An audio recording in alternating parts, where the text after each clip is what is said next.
before we go racing? Well, I can't bet against Mike Brown, but the same goes for Taddy. We'll see what happens here. And you can see how important gate picks are because some riders had to start on the back row. That's right, staggered. 3 riders off the back. And Mike Brown and Taddy Bezuziak off to a quick start, as is Destry Abbott right there aboard the number 8. So 12 laps of racing. Jeremy, I mean, you saw the riders in the interviews. Mike Brown was huffing and puffing, and nobody is in better shape than that guy. So this is tough racing, especially for that number of laps. Yeah, well, listen, I mean, Mike Brown's a humble guy. He's not, we don't often see him call it out like this. Now, he got the perfect start, which is what he was after. Obviously, he would probably rather not have Taddy run in second, but the host of these other guys here, they need to do some catching up because the Team KTM boys are getting away. And the Johnny Campbell Racing Factory Honda number 10 of Colt Haker. I almost said Colt Udall, who's their rider at Baja, but Colt Haker aboard the Rockstar Lucas Oil sponsored machine, getting work done, moving up to 3rd place. Destry moving back just a bit. And when we talk about Mike Brown and him claiming it, Jeremy, let me ask you this. You've been inside the semi with other riders, and you actually were that Taddy Bezuziak guy, the best guy in your sport. Do you think sometimes a rider that has to share the semi and the same brand might mentally have to tell himself, get out of that box and say, I'm going to win, and he has to put that out there to get himself believing and feeling that? Yeah, I think you're right, Cam. Mike Brown is a confident guy. He's a very successful motocross rider. He has had a great career on a motorcycle. Now, you would think, man, do we really have to tell Mike Brown that he has to get out of the box and say, hey, I'm going to win this race? But sometimes it helps. Mike Brown is very accomplished, and as we see, he got the great start. He's out in front of Taddy.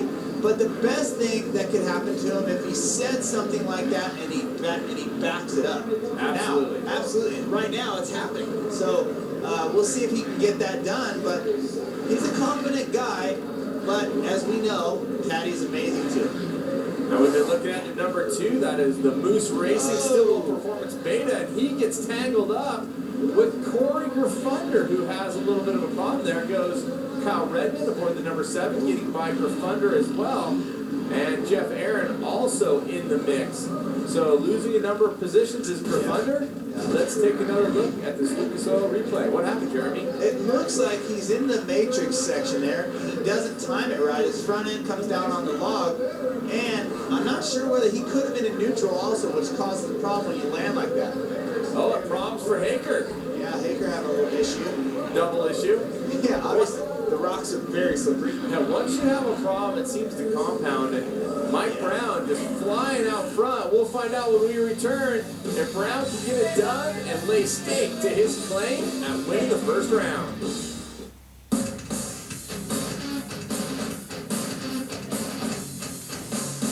Welcome to our proving grounds. This is where we test our tires.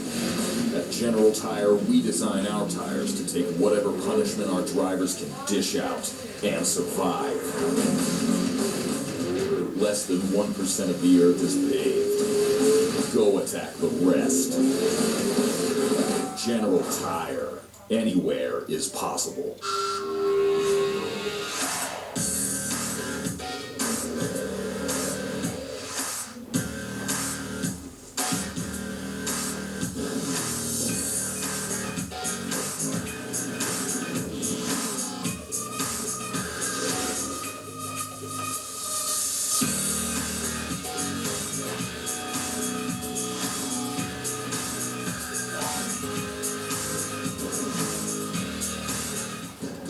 Looking for a way to add extra excitement to your summer?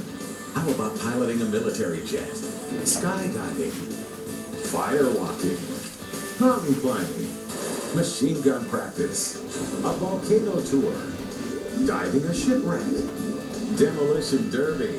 Tune in to Extreme Summer and venture around the globe on a quest for the most thrilling sports ever. Extreme Summer on NAV TV, American Real. Welcome back inside the Orleans Arena. We are midway through the main event, and Mike Brown continues to lead. The question is, does anybody have anything for him? And right now we see a battle developing between Colt Haker and Cody Webb. And if you just joined us, Cody Webb is a rider who comes from a trials background. He has been absolutely pounding the tracks, trying to get more and more racing skills. And I gotta say, I have been so impressed. The silver medalist at this X Games that just went by in Brazil. Mike Brown, of course, was very impressive there as well. But it was Taddy Lazuziak who we're looking at here who led everyone. And right now, that's not the fact. Yeah, Mike Brown's got a little bit of a gap on him now. This track is a very tight track. It's something that would be very easily to override. Now, typically we see Taddy able to make up time on scrubs and some certain type of sections on the track, but Mike Brown up to this point is riding a phenomenal race, and actually the 10 bike of Colton Haker is right behind Taddy.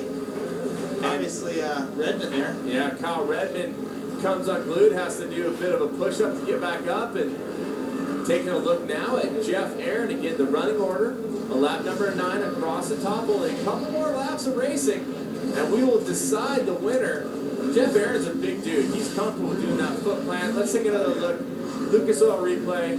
Down goes Redmond. You know, I think he thought he had it. He kind of just popped the clutch, tried to pull the bike around, and unfortunately, you know, the bummer is when you crash on lap 9, I mean, how tired are you trying to pick that bike up? You're late in the race. It's tough. For sure. Right now, Jeff Aaron running inside that top 5 aboard the Red Bull KTM. No one seems to care much about what Mike Brown's doing. Well, at least they're not able to do anything about what Mike Brown's doing. They can't see him.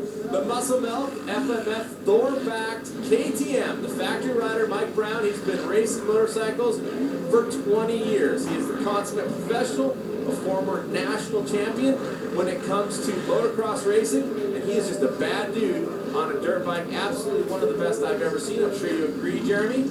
I totally agree, and with him being age is not a factor at 41. Guys, Mike Brown looks absolutely in tip-top condition, laser focused.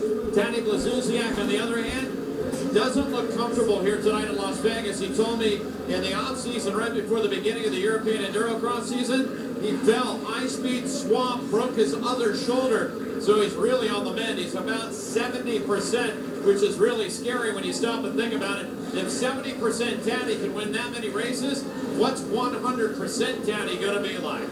I can tell you this about Taddy Lazuziak. We haven't said this tonight. He's won the Erzberg Enduro 5 times. That is the gnarliest hard Enduro in the world. Jeremy, you've ridden it. How gnarly? That is so gnarly. I mean, I could barely get around the track. He beat me in the overall on that thing by almost 2 hours. And that 7-time Supercross champion. The white flag is out. This is the last lap.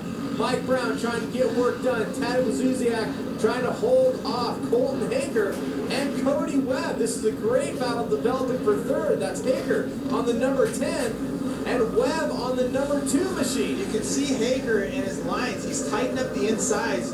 Certainly knows there's 1 lap to go, and he's blocking those insides. Cody Webb is riding a great race and looking to make the pass, but Haker's doing a good job of holding it back. I don't know if you can say much more about this guy. He's going to make it, well, as soon as he makes it through the rocks here, he'll be looking at that checker flag. You can see how close Taddy, Colton, and Cody Webb are. This is going to be a photo finish for 2nd, 3rd, and 4th. Brown gets it done. Lazuziak 2nd, Haker in 3rd. And wow, what a finish. Mike Brown claims it, gets a hug from his teammate Taddy Lazuziak. That is class all the way. Very impressive. Now, Mike Brown called it out early in the night, and what a way to back it up.